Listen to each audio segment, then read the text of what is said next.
Good evening, and welcome back to SleepWise. Tonight, we drift out toward the open water, to a story that touches nearly everything around you, though it almost never asks to be noticed. The shirt folded on a nearby chair, the phone resting on the table, the coffee waiting for morning, the very bed beneath you, so much of it once crossed an ocean to arrive, and almost all of it passed through a handful of narrow places where the wide sea pinches to a thread. We tend to imagine trade as something that happens in shops and on screens, but beneath all of that lies an older and slower truth. The greater part of the world's goods still travels by water, carried in enormous steel ships that move quietly across the dark, far from any coast, for weeks at a time. Most of us will never see this happen.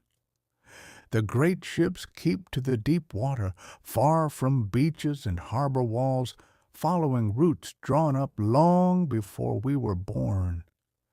They pass in the night, almost unnoticed, carrying the ordinary substance of our lives across distances we rarely pause to imagine. These ships do not wander freely. The ocean, vast as it is, has roads, and every so often those roads must funnel through a strait so narrow that a single passage can hold the weight of whole nations. We will call these places the narrow gates, and tonight we will travel slowly through them. The Strait of Hormuz, where so much of the world's oil begins its journey. The Suez Canal, cut straight through the desert sand. The Panama Canal, lifting ships between two oceans. The Strait of Malacca, threading past one of the busiest harbors on earth, and several quieter gates besides, each holding its own small portion of the world. If you find that these calm journeys help you drift off, you are always welcome to follow SleepWise and to share it with someone who might like to fall asleep while learning something new. There is nothing here you need to remember. The names will move past like lights on a far shore. So let your shoulders ease and let the day's small worries loosen and drift. We are going to see tonight where everything moves slowly and the horizon is wide and dark and calm. Sailors have always known this quiet. For as long as people have crossed the water, the sea has asked for patience and given back a kind of vast and steady calm. Tonight, we borrow a little of that calm and let the slow ships carry us along with them. For now, let us begin where the modern story of the sea begins, with a simple question. Why does the ocean, which seems so open and endless, have anywhere narrow at all? Why should a planet wrapped almost entirely in water ever force its ships through the eye of a needle? The answer lies in the shape of the world itself, and in the slim corridors of water where so much of everything must pass.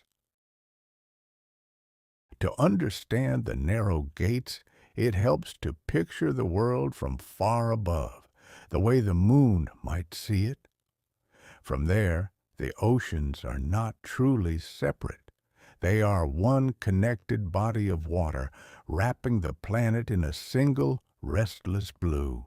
A ship could, in theory, sail almost anywhere across that open expanse, but the land keeps getting in the way.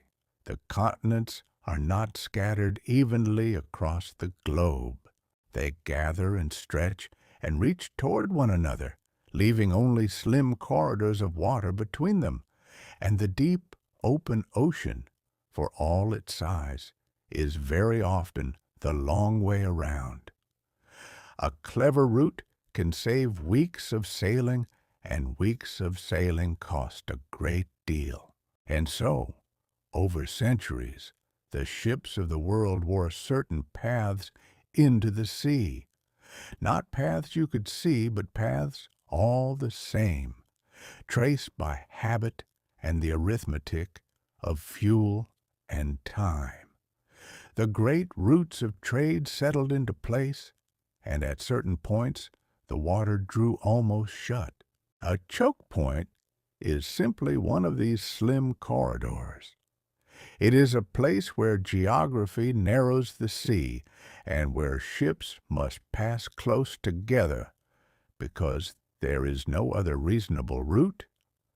Some are natural straits, carved by the patient work of water and stone over ages.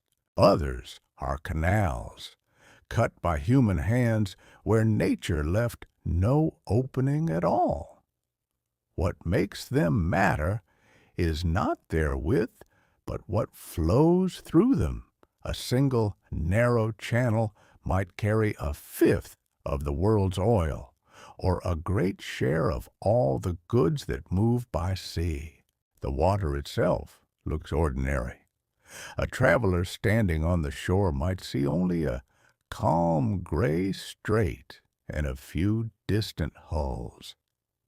Yet through that quiet frame passes a current of trade so vast it is difficult to hold in the mind. There is a strange tenderness in that. The most important places are often the least dramatic to look upon. No great monument marks them.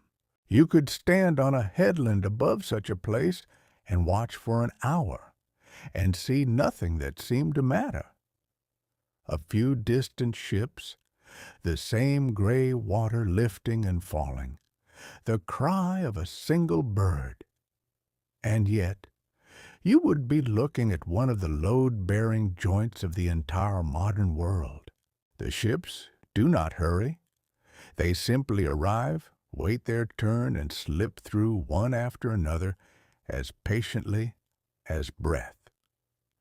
Day after day, the slow procession continues, and the world goes on, largely unaware. And because so much depends on so little, these gates carry a quiet fragility.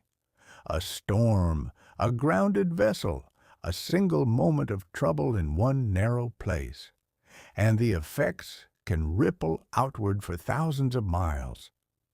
We will feel that fragility more than once before the night is through. But before we visit any single gate, it is worth pausing on a larger question. How did the sea come to carry so much of everything? The answer turns on an invention so plain that most people have never given it a moment's thought: a simple metal box. The box in question is the shipping container. It is a plain steel rectangle, ridged along the sides, painted in faded reds and blues and rust. You have almost certainly seen them stacked beside motorways, riding on the backs of trucks, or piled in great blocks at the edge of a harbor. They are so ordinary that the eye slides right past them. Yet this humble object quietly reshaped the world. Before it arrived, loading a ship was slow and back-breaking work.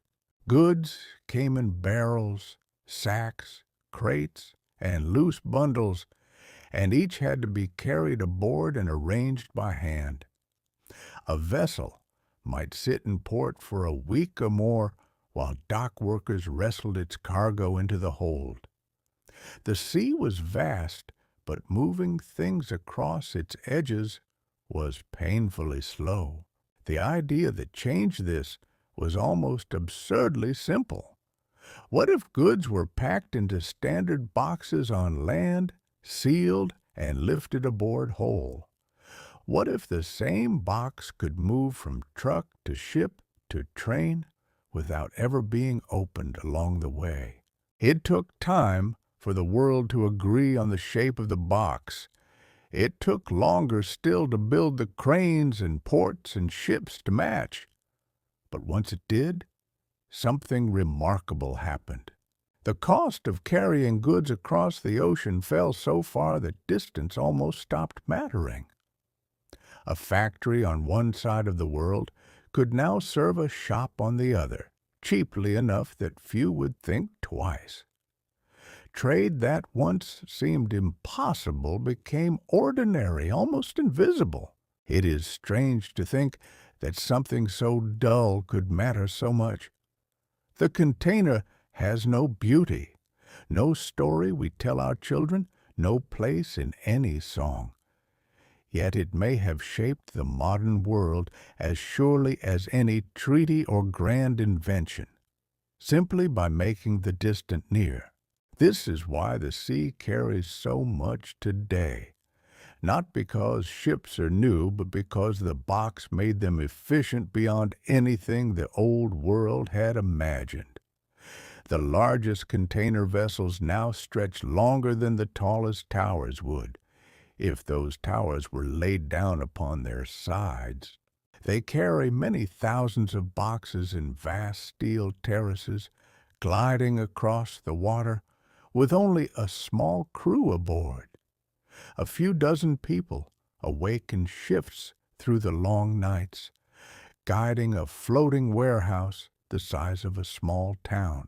And every one of those ships, sooner or later, must find its way through the narrow gates.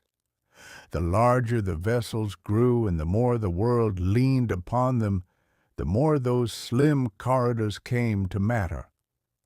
A box packed in one country and opened in another may have crossed half the planet, and somewhere along that journey it almost surely slipped through a strait only a few miles wide.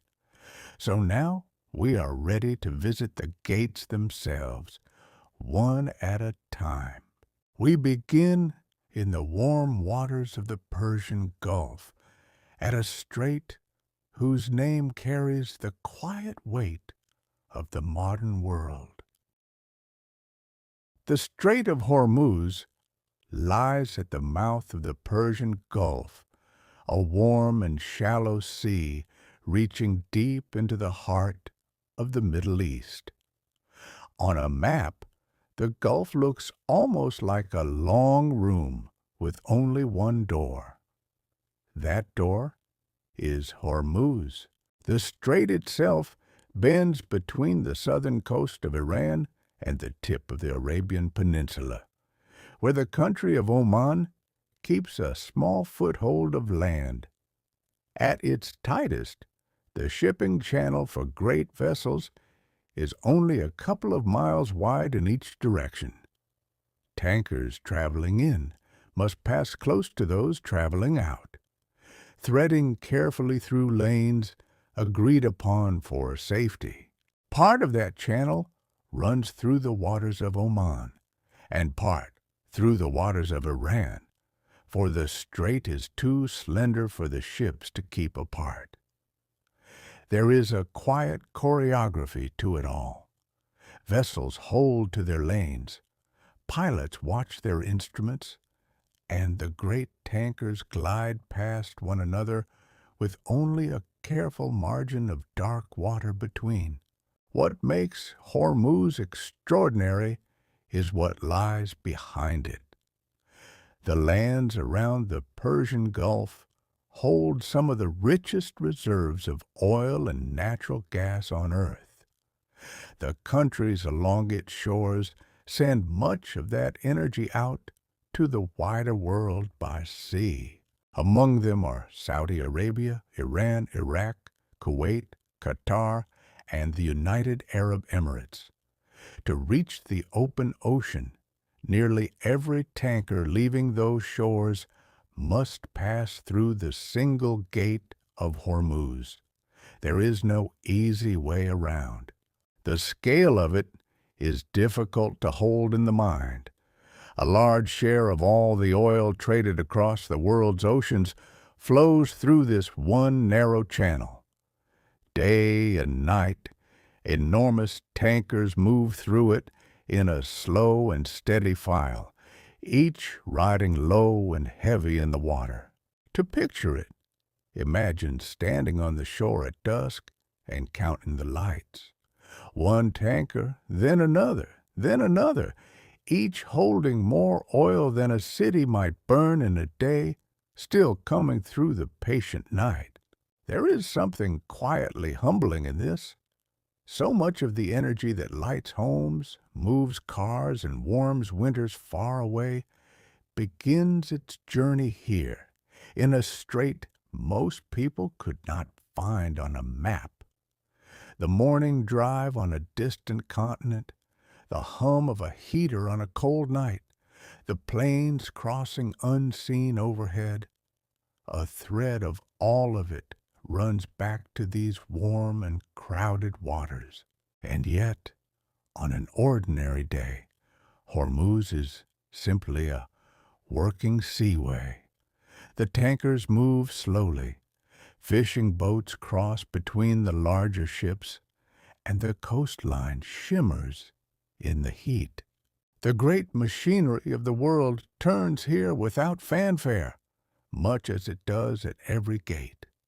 The ships arrive, they wait, and they slip through into the open sea beyond. But Hormuz is also a place of long tension, where the closeness of nations and the weight of what passes through have made the strait a stage for caution and worry. To understand why, we must hold the place gently. We must look at it carefully and without taking a side. For a very long time, the Strait of Hormuz has carried not only oil, but worry. Because so much depends on this single passage, anything that seems to threaten it draws the attention of the whole world. And because the strait is so narrow, the nations along its shores live in unusually close company. On one side lies Iran, with a long coastline running the length of the strait. On the other lie the Arabian states, and beyond them the wider web of countries that buy and sell the region's energy. Warships from distant powers often patrol these waters as well, hoping to keep the lanes open and calm. It is a crowded stage for such a slender body of water. Over the decades, there have been moments of friction here. Periods of conflict in the wider region have at times reached toward the strait. There have been seasons when the free passage of ships felt uncertain, when the world watched the narrow channel with a kind of held breath. The mere possibility of disruption, even when nothing comes of it, can send tremors through distant markets. A rumor alone can raise the price of fuel half a world away. This is the strange power of a narrow place. Its importance lies not only in what happens there, but in what might.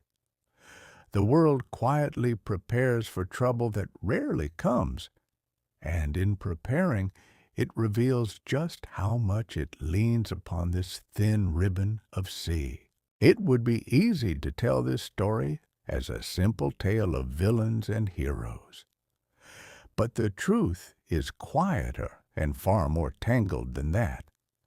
Each nation around the strait sees the water through its own history, its own fears, and its own sense of what is fair. What looks like provocation from one shore can look like self-defense from another. The strait belongs to no single people, and yet all of them depend upon it. None can hold it entirely, and none can afford to lose it. Perhaps That is the deeper truth of Hormuz. It is a place where rival nations, whatever their quarrels, share a quiet and inescapable interest in keeping the water open. The oil must flow for sellers and buyers alike, and the ships must pass for the world to keep its rhythm. In that shared need lies a strange and fragile kind of stability. And so, most nights, the strait simply stays calm. The tankers continue their slow procession beneath the stars. The lights of Iran glow faintly along one shore, the lights of Oman and the Emirates along the other. Between them, the dark water carries its endless quiet traffic. The tension never fully departs, but neither does the steady, patient passage of ships. We leave Hormuz now and travel west toward a different kind of gate. Not a natural strait this time, but a passage cut deliberately through the desert, joining two seas that nature had long kept apart. It is one of the great feats of human will, and we will come to it slowly. Far to the west of the Persian Gulf, where the Mediterranean Sea reaches toward the deserts of Egypt, lies a gate of an entirely different kind. It was not shaped by the slow patience of water and stone. It was dug by human hands, straight through the desert, to join two seas that had always been kept apart. For most of history, a ship sailing from Europe to the east faced a long and weary journey. To reach India or the Spice Islands or the ports of the Far East, it had to travel the entire length of Africa. Down past the western bulge of the continent, around the stormy cape at its southern tip, and back up the eastern shore before the Indian Ocean even opened ahead. The journey could take many months. It was costly, dangerous, and slow, and yet, for centuries, there seemed to be no other way. But look closely at the map of Egypt, and a temptation appears. Between the Mediterranean Sea to the north and the Red Sea to the south lies only a narrow neck of land, the Isthmus of Suez, a thin bridge of desert, little more than 100 miles across, separating two great bodies of water. The dream of cutting through that desert was very old. Rulers of the ancient world had imagined canals across this land, and some had built modest channels in ages long past. But the idea of a single deep waterway wide enough for the ships of the modern world waited until the 1800s to take its final form. The man whose name became bound to the project was a French diplomat, Ferdinand de Lesseps. He gathered the money, the permissions, and the will to attempt what many believed impossible. The work that followed was vast, and it was hard. Tens of thousands of laborers moved an ocean of sand. They dug under a punishing sun, through heat and dust and disease, year after slow year. Much of the early work was done by hand, with baskets and simple tools, before great machines were brought in to finish the cut. When it was at last complete, the result was elegant in its simplicity. Unlike some later canals, Suez needed no locks to lift ships over high ground, for the land it crossed was low and flat. It was simply a long, straight channel of water, joining sea to sea, allowing vessels to pass quietly from one to the other. The effect upon the world was immense.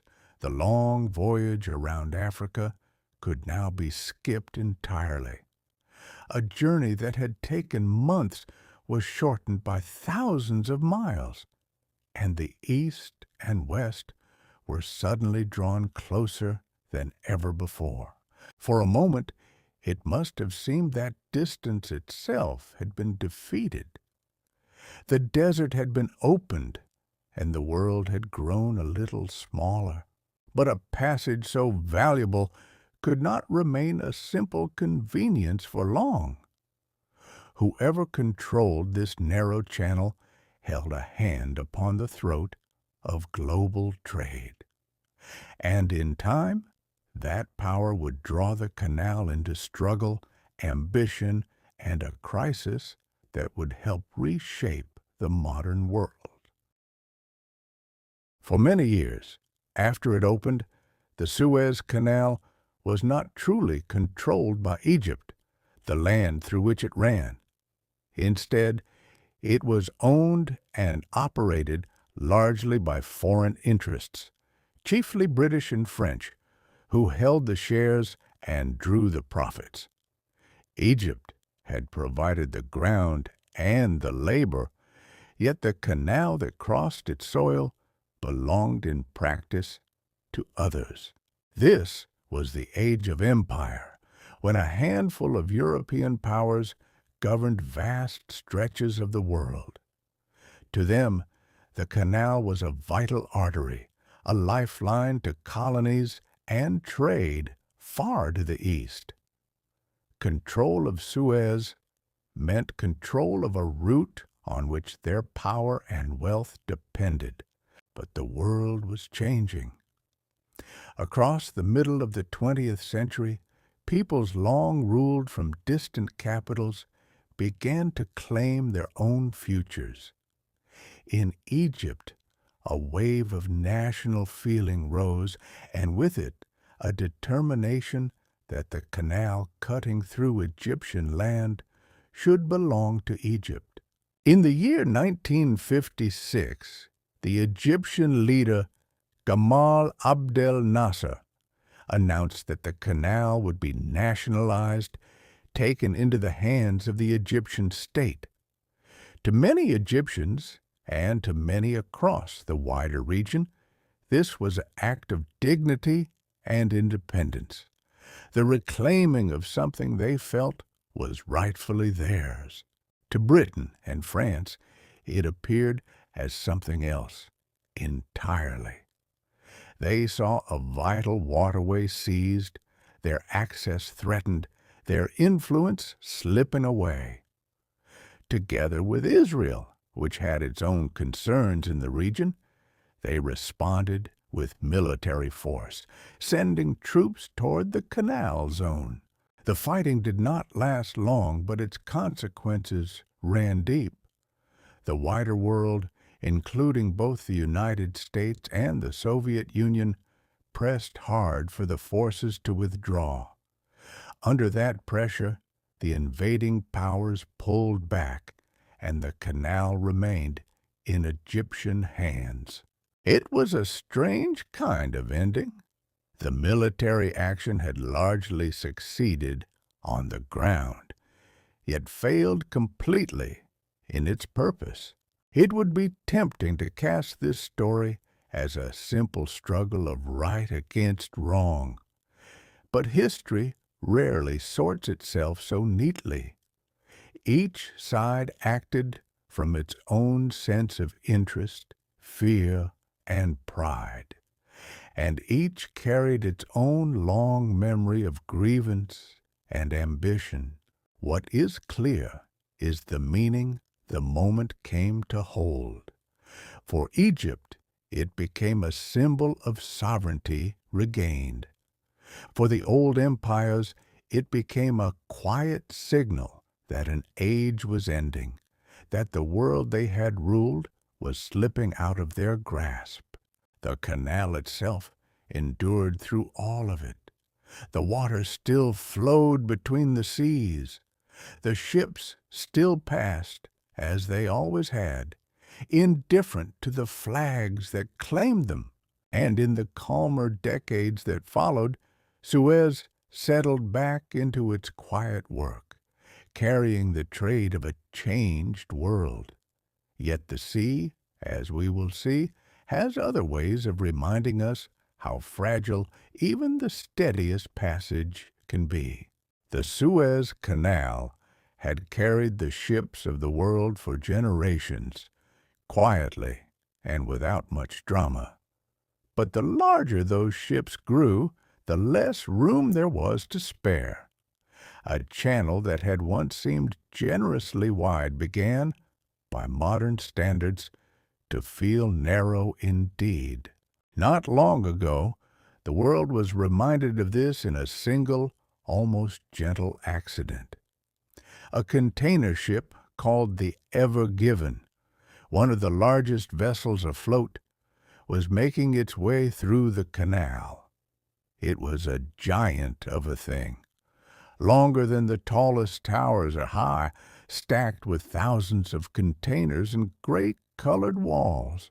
As it moved through a narrow stretch, a strong wind rose. Blowing sand reduced what the crew could see, and the enormous flat sides of the ship caught the gusts like the sails of some vast and clumsy boat. The vessel drifted from its line, swung sideways, and ran aground. And there it stuck, wedged across the canal at an angle, its bow buried in one bank and its stern near the other. In a single moment, one of the most important waterways on earth was completely blocked. Nothing could pass in either direction. Behind the stranded ship, a remarkable thing began to happen. Other vessels arrived at the mouth of the canal and found they could not enter. They waited, and more arrived, and they waited too. Within days, hundreds of ships were gathered at both ends. A great patient fleet stalled upon the water. They carried oil, grain, furniture, machinery, toys, and countless other things, all of it now frozen in place. The arteries of global trade had developed a sudden, stubborn clot. The effort to free the ship became a quiet drama, watched around the world. Tugboats pulled and pushed, and diggers clawed at the sand around the trapped bow. Engineers studied the tides, waiting for the high water that might help lift the giant free. For the better part of a week, the ship held fast, and in that time, the cost of the blockage climbed into staggering sums, as goods sat idle and schedules unraveled across distant continents. A single grounded vessel in one narrow place had reached out to touch the entire world. Factories far away waited for parts that did not come. Shelves in distant stores stood empty a little longer. The price of carrying goods by sea rose sharply, and somewhere a small delay in a narrow Egyptian channel became a missing delivery in a town that had never heard the ship's name. At last, with the help of dredging and a rising tide, the Ever Given was eased back into the channel. The canal reopened. The waiting ships began slowly to move again, and the great clot dissolved into the ordinary flow. The lesson lingered after the ship had gone. It was a reminder, written in steel and sand, of how much depends upon these slender passages.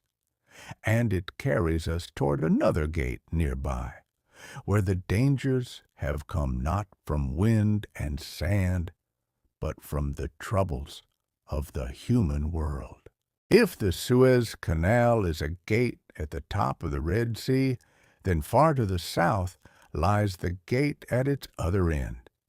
It is a narrow strait between the Arabian Peninsula and the Horn of Africa, where the Red Sea meets the wider ocean beyond. Its name in Arabic is Bab el-Mandeb, which is often translated as the Gate of Tears. It is a name heavy with old meaning. Some say it comes from the dangers of the passage itself, the rocks and currents that once claimed ships in the ages of sail. Whatever its origin, the name carries a mournful music, fitting for a place that has known its share of sorrow. The strait is the southern doorway to the entire Suez route. A ship bound from Asia to Europe, having crossed the Indian Ocean, must pass through this gate to enter the Red Sea and reach the canal far to the north. Without it, the shorter path between the continents would not exist. For this reason, the waters here matter enormously, and for the same reason, they have at times become troubled. The lands along these shores have known poverty, conflict, and unrest, and the nearby seas have not always been safe. There have been long stretches when the danger came from piracy, when armed crews in small boats put out from the coast to seize larger ships and their cargo. The world responded to those years with patrols and patience. Naval vessels from many nations came to watch over the sea lanes, and crews learned to travel with greater care. The threat rose and fell, as such things do, shaped by events upon the troubled land nearby. In more recent times, danger in these waters has come from conflict spilling outward from the shore. When the seas near the gate grow perilous, the effect reaches far beyond the region. Ships and the companies that own them must weigh a difficult choice. They can continue through the narrow gate, accepting the risk, trusting to escorts and good fortune. Or they can turn away entirely, abandoning the shortcut that Suez offers, and take the long road around the whole of Africa instead. It is the very journey the canal was built to spare them, returning like an old ghost. Here we touch one of the quiet truths of the narrow gates. Their value lies in the alternative they remove. When a gate closes, or merely becomes too dangerous to use, the world does not stop, but it pays. It simply remembers the longer way and pays the price in time, distance, and patience. There is something almost humbling in that. For all our machines and schedules, the old routes still wait beneath the new ones, ready to be used again. The sea is patient, and it does not forget the paths it once required. And so, from this gate of tears, our thoughts turn naturally toward that longer road. South, along the eastern coast of Africa, toward the great cape where two oceans meet, and where ships have rounded the bottom of the world for 5 long centuries. The Cape of Good Hope sits near the southern tip of Africa, where the cold Atlantic Ocean meets the warmer waters of the Indian Ocean. It is a place of high cliffs, strong winds, and restless seas. For sailors, it has always carried a certain weight, a sense of standing at the very edge of the world. The first European sailors to round it came in the age of wooden ships and canvas sails. A Portuguese explorer named Bartolomeu Dias reached it after a hard and frightening voyage, and at first the place was called the Cape of Storms. Only later was it renamed the Cape of Good Hope, in hope of the riches that lay beyond it in the east. There is a quiet poetry in that renaming. A place of fear became a place of hope, not because the seas grew any calmer, but because of what lay on the far side. The danger remained the same, only the meaning had changed. It was the explorer, Vasco da Gama, who soon proved that by rounding this cape, a ship could sail all the way from Europe to India. It was a discovery that changed the course of history. The long sea road around Africa became the great highway between West and East, traveled for hundreds of years. Then came Suez, and the Cape was, in a sense, retired. Why endure the storms at the bottom of the world when a quiet channel through the desert could save so many miles? Most ships abandoned the long route, and the Cape returned to being simply a wild and beautiful headland. But it never truly lost its purpose. It only waited. Whenever a northern gate grows dangerous or blocked, the ships remember the Cape, and the old road around Africa quietly fills again with passing traffic. The cost of that detour is not small. A voyage rerouted around the Cape may add many thousands of miles and a week or more at sea. That means more fuel burned, more time lost, and more expense, all of which finds its way in the end into the price of ordinary things in distant shops. If you have drifted with us this far into the night, sleep may already be gathering at the edges of your thoughts. There is no need to stay awake for the rest of the journey. Let the words continue softly, and let yourself sink whenever you are ready. And if these quiet voyages have become a part of your evenings, a gentle follow helps SleepWise carry others toward the same rest.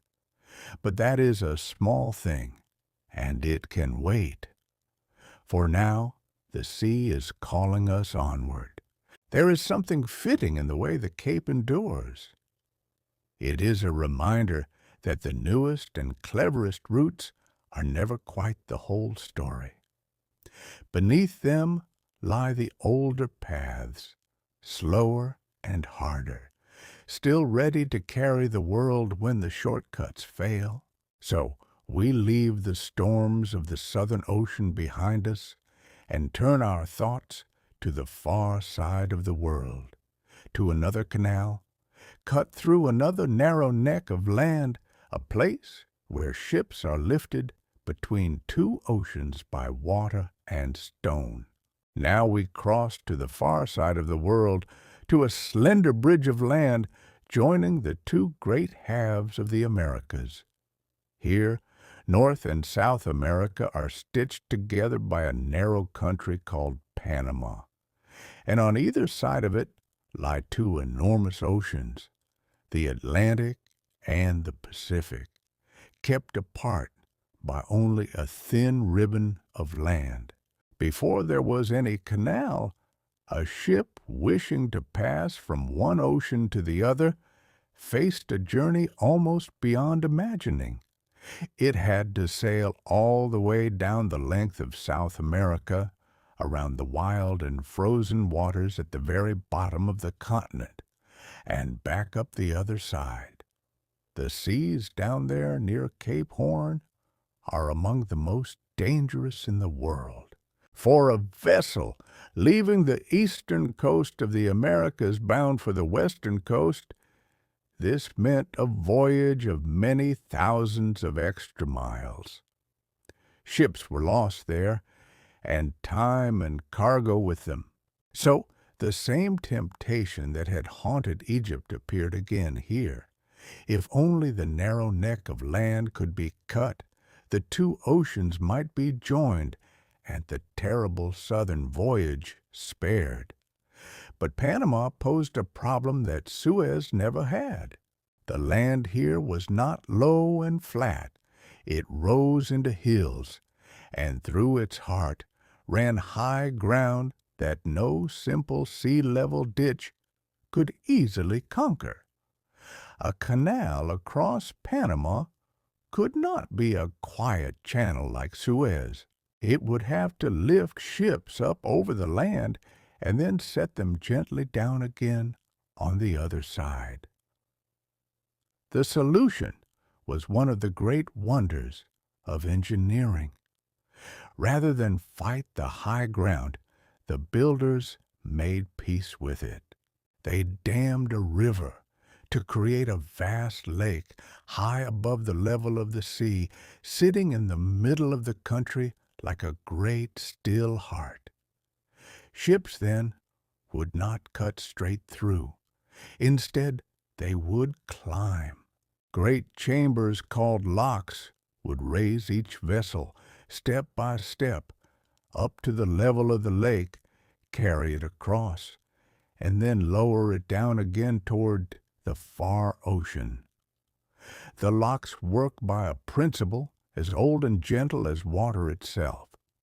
A ship enters a chamber, and the heavy gates close behind it. Water flows in from the lake above, and the ship rises with it, lifted not by engines or force, but simply by the patient filling of a pool. When the water inside matches the level ahead, the forward gates open, and the ship moves on to the next step.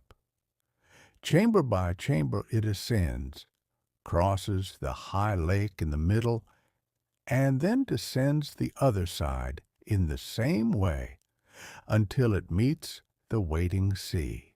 There is something almost dreamlike in the image. Enormous ships, heavy with the cargo of the world, climbing a staircase of water between two oceans, lifted and lowered by nothing more than rain, gathered in a lake high in the green hills of Panama. Yet behind this calm machinery lies a long and difficult human story. The canal was not easily won, and the path to its making passed through failure, suffering, and the slow turning of empires. The first serious attempt to cut the canal was led by the very same man who had triumphed at Suez, Ferdinand de Lesseps, whose name had become a byword for the impossible made real, turned his ambition toward Panama. He believed he could repeat his Egyptian success in the jungles of Central America. He was wrong, and the cost of being wrong was terrible.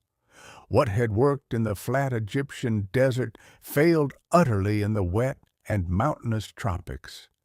The land was harder, the rains heavier, and the rivers wilder than anything Suez had presented. Worst of all was the sickness. The jungle carried diseases that no one yet understood, spread by mosquitoes, breeding in the warm and standing water. Workers fell ill and died in great numbers from malaria and yellow fever, season after season. Many thousands of laborers are believed to have lost their lives in those years.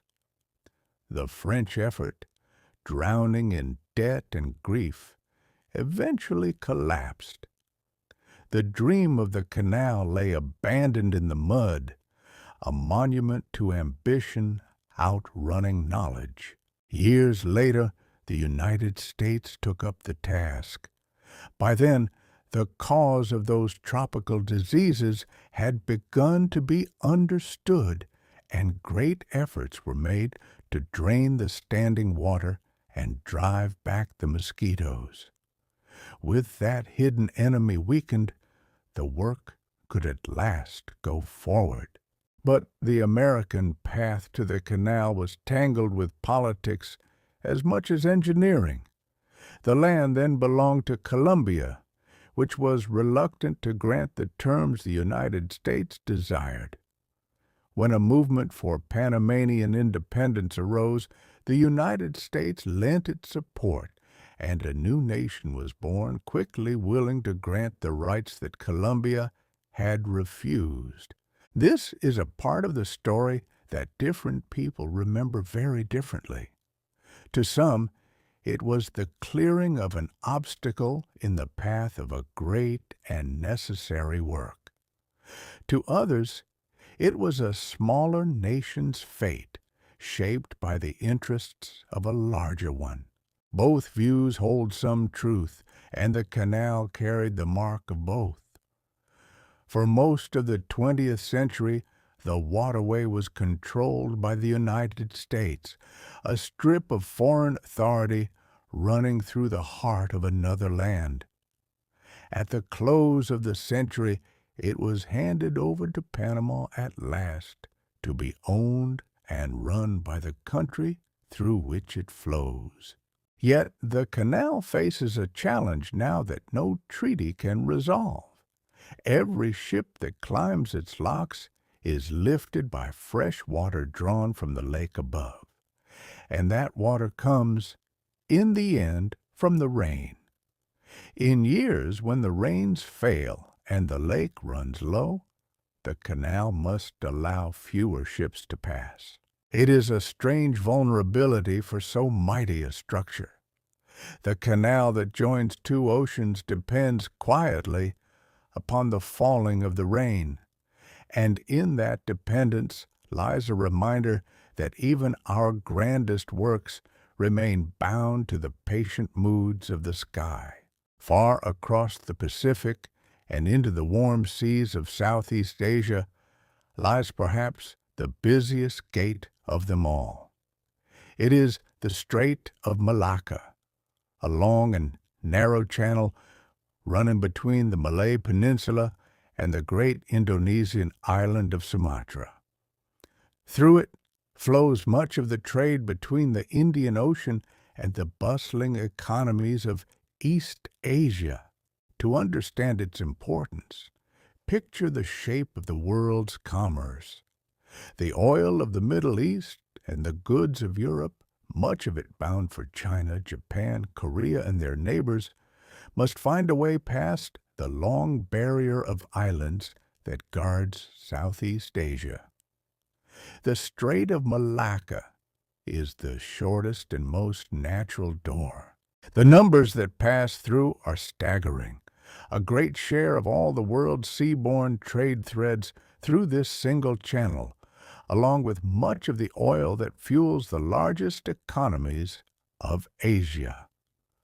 On any given day, the strait is crowded with vessels of every size, from giant tankers to humble fishing boats. It is not an easy passage.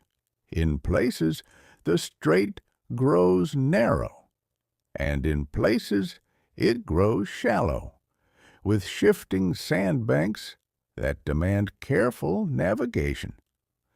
The traffic is dense, and the margin for error can be slim, so ships move through with watchful attention. At the southern end of the strait sits one of the marvels of the modern world, the city of Singapore. Once a modest trading post, it grew over generations into one of the busiest ports on earth. Its position at the mouth of the strait made it a natural meeting place for the ships of many nations. By night, the waters off Singapore are a marvel to behold.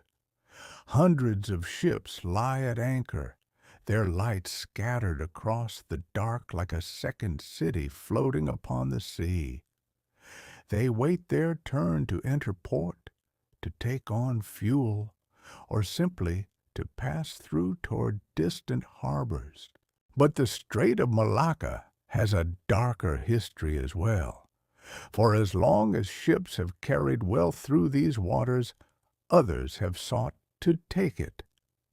The strait has long been shadowed by piracy, by raiders who slipped out from the countless coves and islands along its shores. In ages past, pirates were a constant peril here, and even in more recent times, the threat has never wholly vanished. The very features that make the strait useful, its narrowness and its crowds, can also make it vulnerable. In response, the nations along the strait have worked together to patrol it, and the danger has been pushed back, though watchfulness remains. It is a quiet reminder that wherever great value flows through a narrow place, it draws not only honest trade, but the shadow of those who would prey upon it. And so the ships pass on, through the crowded and storied waters of Malacca, carrying the wealth of half the world. From here, our journey turns westward once more, toward a pair of slender straits, where a great inland sea empties toward the world. The straits we come to now are unlike any other on our journey, for one of them runs directly through the heart of a great and ancient city. These are the Turkish Straits, a pair of narrow channels that together form the only sea passage between the Black Sea and the wider waters of the world.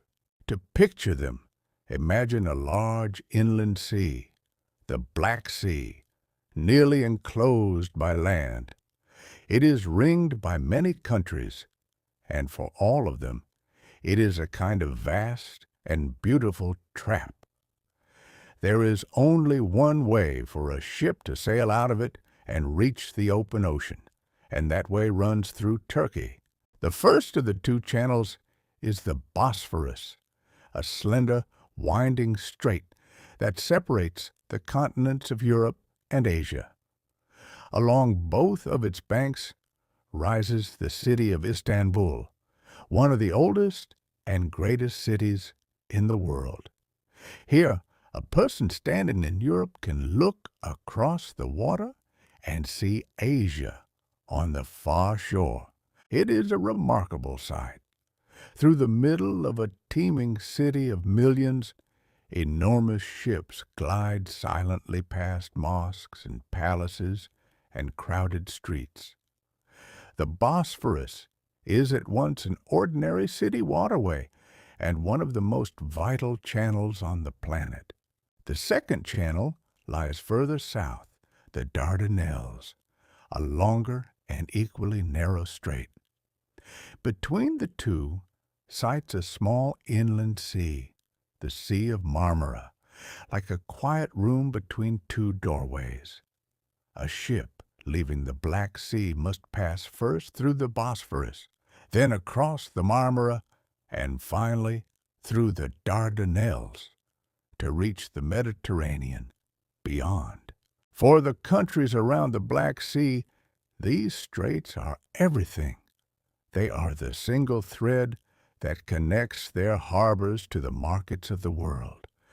Whoever holds the straits holds the key to that inland sea, a fact that has shaped wars and treaties across the centuries. And through these channels flows one of the quiet necessities of human life. The lands around the Black Sea are among the great bread baskets of the world, their dark soil rich with wheat and grain. Much of that harvest leaves by sea, passing through the Turkish Straits to feed people on distant continents. It is easy to forget how much of the world's bread begins as grain shipped from these shores. When the straits flow freely, the harvests move and tables far away are filled. When trouble disturbs them, the effect can be felt in the price of flour in countries that have never seen the Black Sea at all.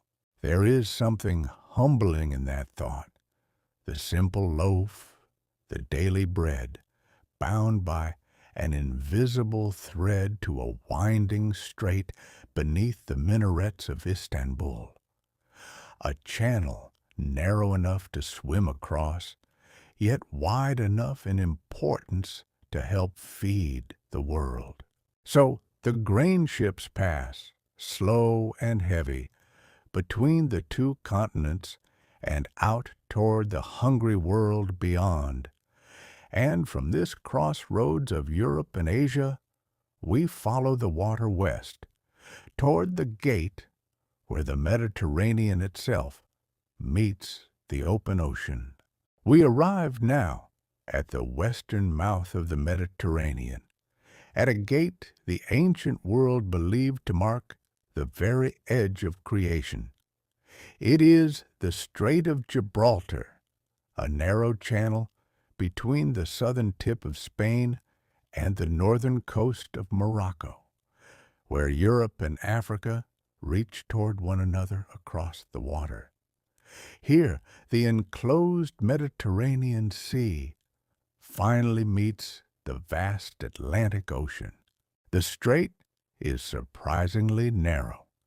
At its tightest, only a few miles of water separate the two continents, so that on a clear day, the mountains of Africa can be seen plainly from the shores of Europe. Through this slender gap flows all the natural traffic between the Mediterranean and the open ocean beyond. To the ancients, this place was the end of the world. They spoke of the Pillars of Hercules, two great heights standing guard on either side of the strait, marking the boundary beyond which lay only mystery and danger. Sailors were warned not to pass them, for past them lay the unknown. How strange, then, that what was once the world's farthest edge is now simply a busy doorway, crossed without a second thought. On the European side rises a famous landmark, the Great Rock of Gibraltar, a steep mass of limestone jutting into the sea. For centuries, it has stood as a guardian over the strait, prized by every power that wished to command the entrance to the Mediterranean. Whoever held the rock held a hand upon the gate. It is worth pausing to see what this means for the Mediterranean as a whole. That great sea, cradle of so many civilizations, is in truth nearly landlocked. It has only two real openings to the wider world. In the west lies Gibraltar, the natural gate to the Atlantic. In the east, far away, lies the Suez Canal we visited earlier, the made gate to the Red Sea and the Indian Ocean. The entire Mediterranean, with all its history and trade, hangs between these two narrow doors. Far to the north, smaller gates guard the crowded seas of Europe. Between England and France lies a narrow channel, the Strait of Dover, where the waters press into one of the busiest shipping lanes on earth. Ships bound for the great ports of northern Europe funnel through that slim passage in an endless procession. These northern waters are gray and often cold, wrapped in mist and rain, yet they carry an immense share of the trade of a wealthy and crowded continent. Here, too, geography draws the ships into narrow lines, as it does at every gate we have seen. What ties all these places together is a single, quiet truth. The map of the world's trade is not drawn only by where people wish to go, but by where the water allows them to pass. The gates decide the roads. And yet, even now, that map is quietly changing. Far to the north, in waters long sealed by ice, a new passage is slowly opening. For the first time in human history, ships may soon find a gate where there was never a gate before. Our journey has taken us through gates carved by nature and gates cut by human hands. But there is one more kind of gate, one that is only now beginning to open in the coldest and loneliest waters of the world. It lies far to the north, across the frozen crown of the planet. For nearly all of human history, the Arctic Ocean was a place of ice and silence, sealed against the passage of ships. Sailors who ventured into it found their vessels crushed or frozen fast, trapped in a white world that did not forgive mistakes. The far north was a barrier, not a road. And yet, for centuries, people dreamed of crossing it. They imagined two great shortcuts hidden in the ice. One was a passage threading through the maze of islands at the top of Canada, and another ran along the northern coast of Russia, skirting the edge of Asia. The search for these routes became one of the great sagas of exploration. Brave and stubborn expeditions sailed into the white unknown, hoping to find a way through to the riches of the East. Many of them never returned, lost to the cold and the ice and the long polar dark. For those early sailors, the dream remained mostly out of reach. The ice was simply too thick, too vast, too unwilling to let them pass. But in our own time, something has begun to change. The world has grown warmer, and the sea ice of the Arctic has been slowly retreating, thinning, and shrinking, especially through the summer months. Waters that were once locked solid now open for a season into navigable sea. This is a profound and sobering shift. It is part of the larger warming of the planet, a change with consequences far beyond shipping, touching weather, wildlife, and coastlines everywhere. The opening of the Arctic is not a simple gift, but a sign of a world in transition. Yet, for the ships of the world, it carries a striking possibility. A vessel sailing from Europe to East Asia over the top of the world could, in theory, save many thousands of miles, avoiding the long passage down through Suez entirely. The frozen barrier might one day become a frozen highway. The reality, though, remains difficult. These waters are still cold, remote, and dangerous, far from rescue and thinly served by ports. Ice has not vanished. It has only loosened, and it can still close in without warning upon the unwary.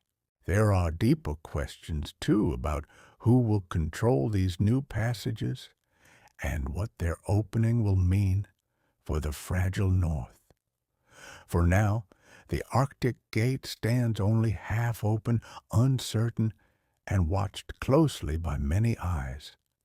It is a gate still being written, its full story belonging to a future not yet arrived.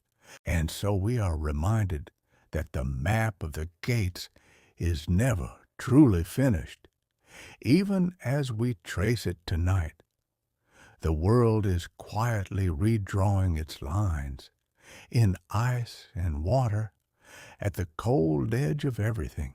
We have spoken of water, ice, and stone, of the physical shape of the gates, but the gates are governed by something we cannot see at all.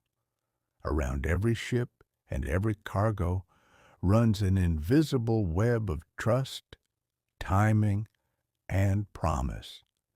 And without it, the whole system would not work. Consider first the matter of risk.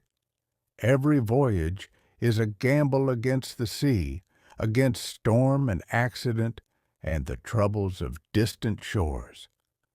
To carry that risk, there exists a vast and quiet industry, the world of marine insurance, which promises to make good the loss if a ship or its cargo should fail to arrive. This is an ancient idea, born long ago in the coffee houses of old port cities, where merchants and underwriters once gathered to share the dangers of the sea. We have wandered through that story on another evening. Tonight, it is enough to know that this web of promises still surrounds every vessel that sails. When a gate becomes dangerous, this hidden world feels it first. The cost of insuring a ship through troubled waters rises, sometimes sharply, and that rising cost ripples outward into every calculation. Often it is not the danger itself, but the price of guarding against it that persuades a ship to take the longer way around. There is a second invisible thread, and it concerns time. In the modern world, goods are no longer gathered into great stockpiles and stored for months against need. Instead, they arrive just in time, flowing steadily from distant factories to arrive precisely when they are wanted and not before. This makes the whole system remarkably efficient. Warehouses stay small, costs stay low, and goods move in a smooth and constant stream. But it also makes that system delicate, for it has very little slack, very little cushion, should the stream be interrupted.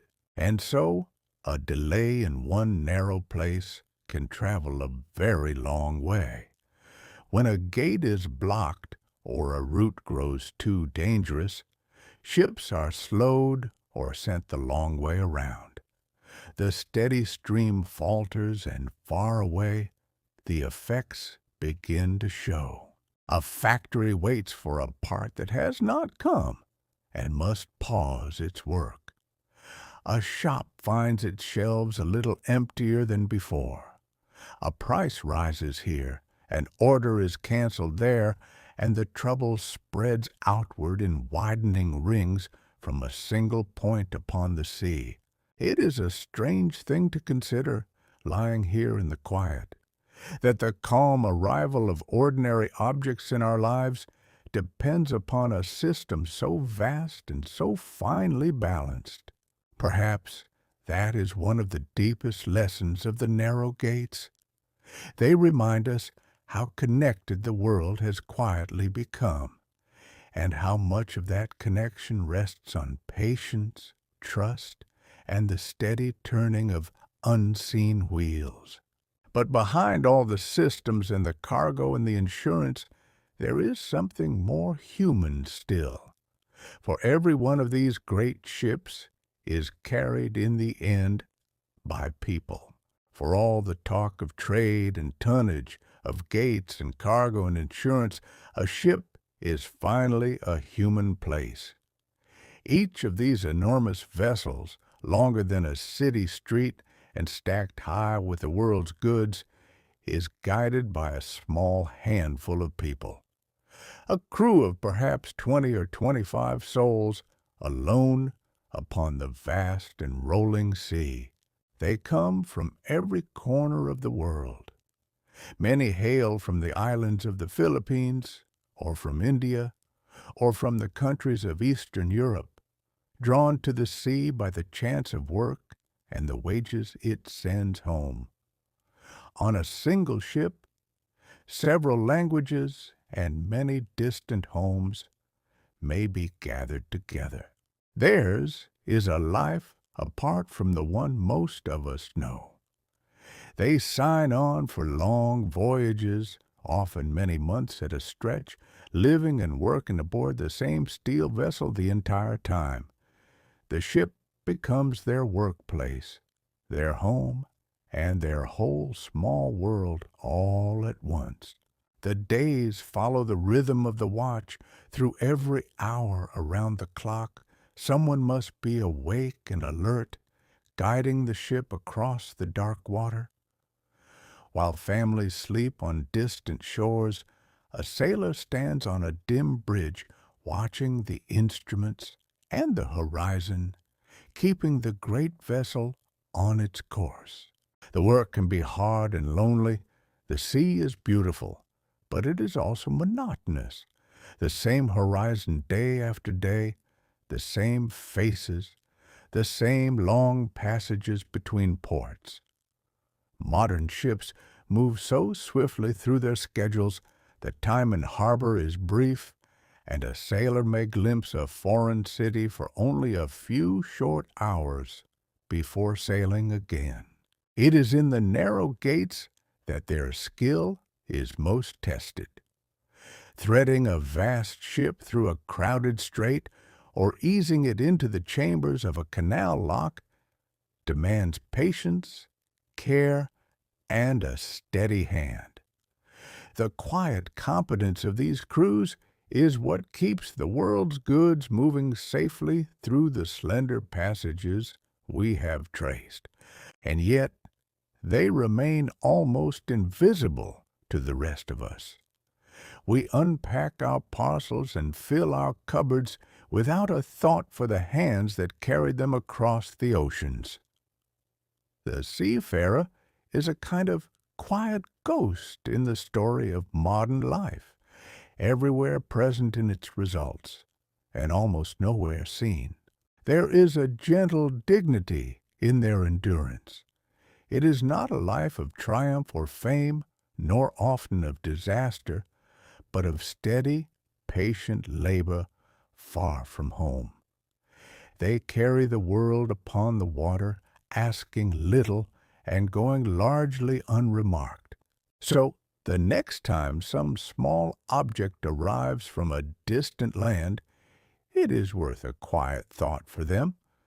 For the watchkeepers on the dark bridge, the engineers below, the crews who guided it through gate after gate.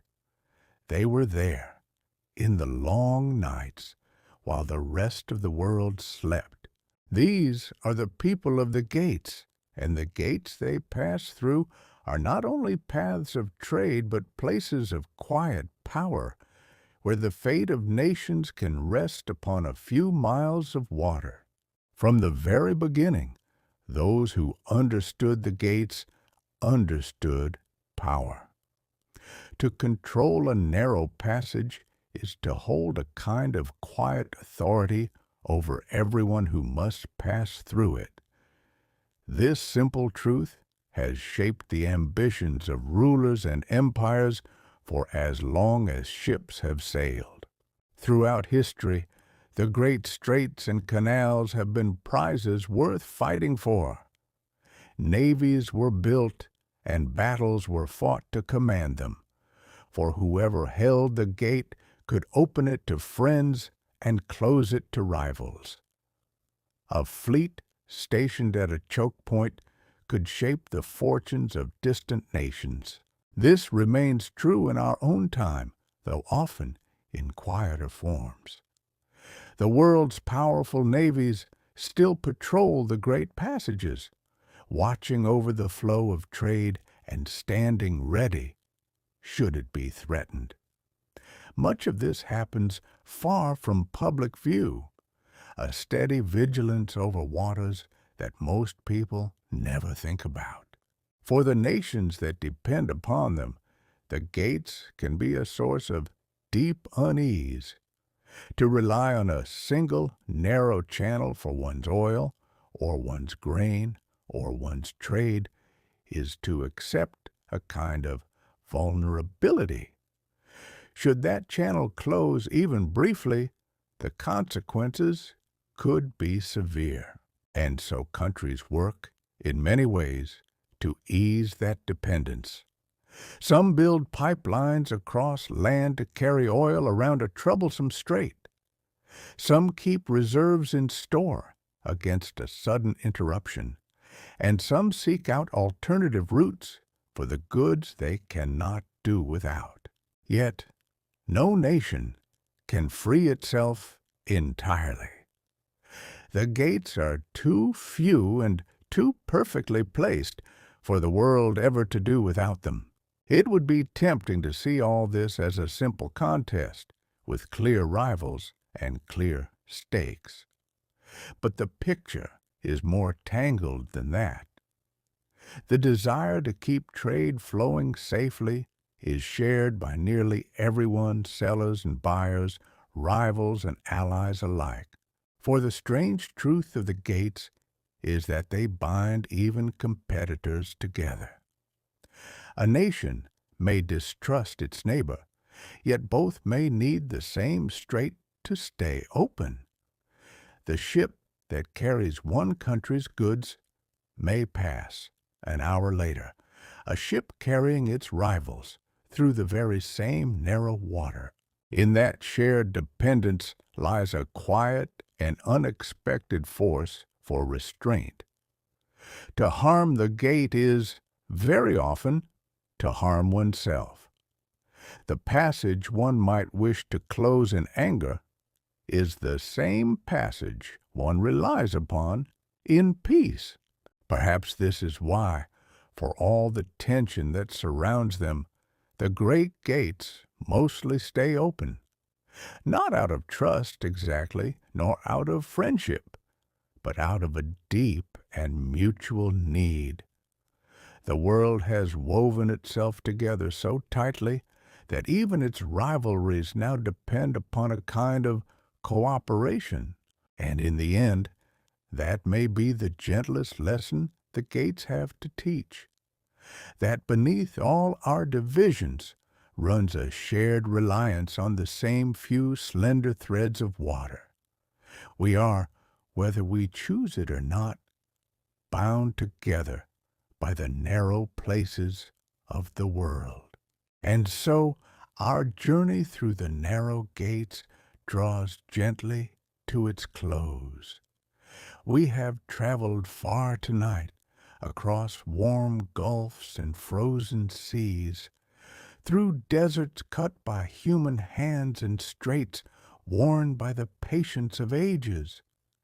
We have seen how the wide and open ocean narrows here and there into the slender passages that hold the world together. We began at Hormuz, where the oil of the world begins its quiet journey.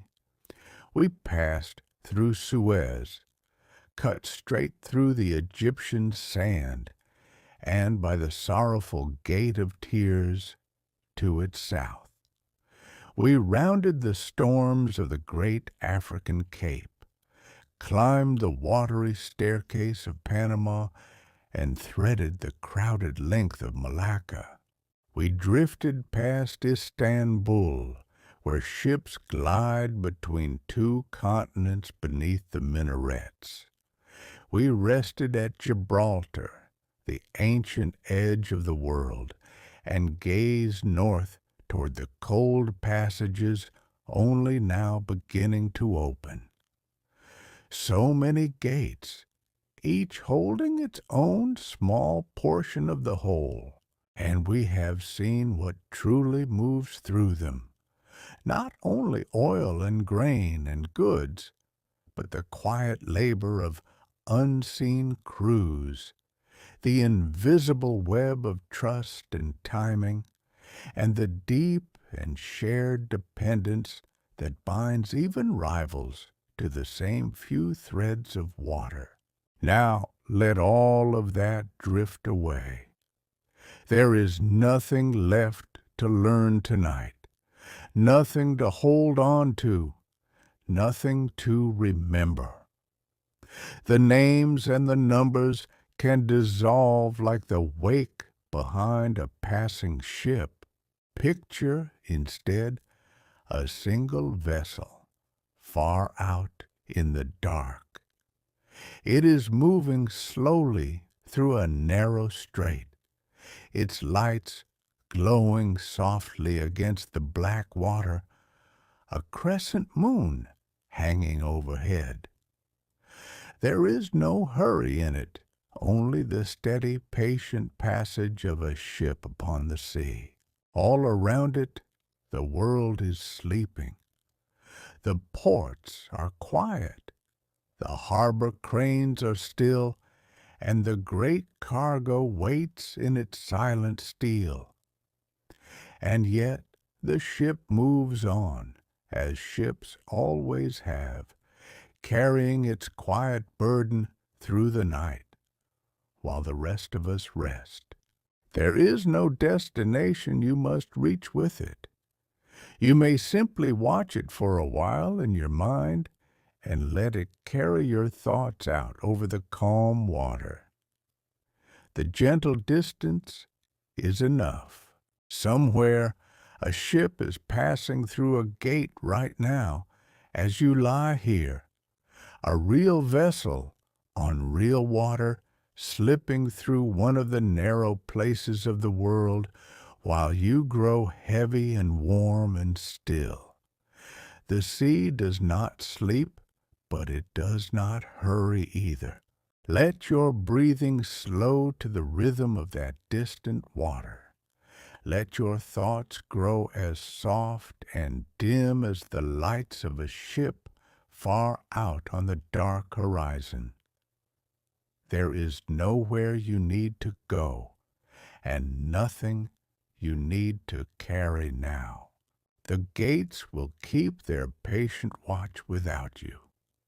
The ships will pass through the long night, slow and sure, as they have for longer than any of us can remember. And the world, with all its narrow places and its endless quiet traffic, will turn gently on toward morning. The world slows, and so do we. Good night.